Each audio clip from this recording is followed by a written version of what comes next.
தமிழ் தாய் அகாடமியின் சார்பாக வணக்கம். இப்போ நம்ம இந்த வீடியோவில் சுருக்கைய சம்மு பார்க்க போகிறோம்.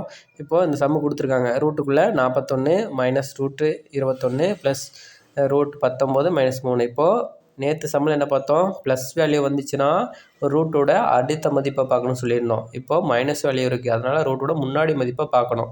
அதுதான் ஏற மாதிரி போட்டிருக்கேன். இப்போ ஏல 3ம், பியில் 5ம், சியில் 6ம், டியில் 6.4 கொடுத்துருக்காங்க.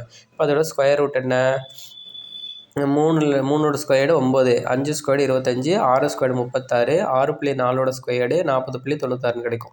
இப்போ பாருங்கள், 41க்கு முன்னாடி மைனஸ் இருக்கா? அப்போது 41ஓட முன்னாடி என்ன ஸ்கொயர் ரூட்டு? 6ஓட ஸ்கொயர்டு 36. அப்போது அது சி ஆன்சர் இருக்குது. அப்போது கரெக்டாக நம்ம டிக் பண்ணி பார்த்துக்கலாம். இப்போது அதுக்கான ஆன்சர் இவ்வளோ பெரிய சம்மை நம்ம சீக்கிரம் போட்டுக்கலாம். சியோட ஆப்ஷன் 6, அதுதான் ஆன்சரு. கீழே நான் உங்களுக்காக ஒரு சம் ஒன்று கொடுத்துருக்கேன். இந்த சம்மை நீங்கள் அதே மாதிரி செஞ்சு பாருங்கள். இப்போ 4 ஆப்ஷன் இருக்குது. 4 ஆப்ஷனுக்கும் ஸ்கொயர் ரூட் எடுத்துகிட்டு எது முன்னாடி அந்த 308ஓட கம்மியான வேல்யூவில் ஸ்கொயர் ரூட் வருதோ அது ஆன்சராக இருக்கும். ஆன்சரை நீங்கள் கமெண்ட் பண்ணுங்கள் ஃப்ரெண்ட்ஸ். நன்றி. இந்த வீடியோ பிடிச்சிருந்தா நீங்கள் லைக் பண்ணுங்கள், ஷேர் பண்ணுங்கள், கமெண்ட் பண்ணுங்கள், சப்ஸ்கிரைப் பண்ணுங்கள் நண்பர்களே. நன்றி.